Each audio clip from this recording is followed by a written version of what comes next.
Kahin ko o kahin ko hay lam zo na ni pui gon ham phat som khat be ko ngai zin sa mang za na kon tho ving tin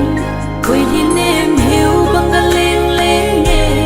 ka khang hay lai mang ding in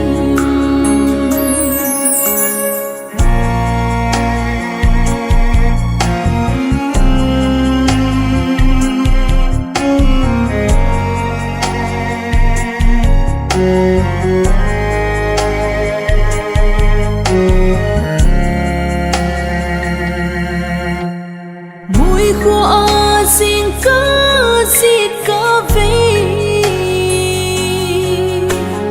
một na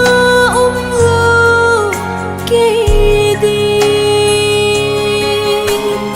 chẳng yên hôi và bằng ca mà về lên lên ngã môn vai một này hùng bụi gió vã lâu bị và nhìn nô mà cả hin khô thời làm dô na này bụi gỗ nằm phát trong phát bê khô ngay riêng sa mang ra na con thô vinh tình quỳ hin em hiu băng ga leng leng nghe ca khang huay lai mang tình in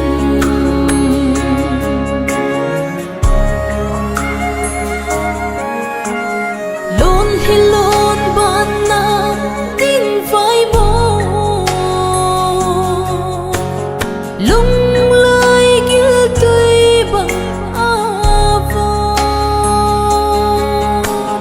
tôi đôn lại ba bằng chữ đinh hi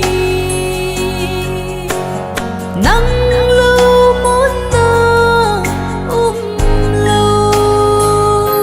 này bụi dính ngô hắn đâm cụ na lăng lô nga cả hin khô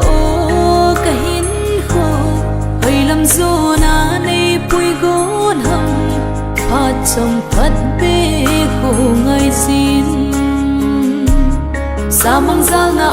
con thô vinh tình quỳ hin em hiu băng ga leng leng nghe ca khang hay lai mang ding in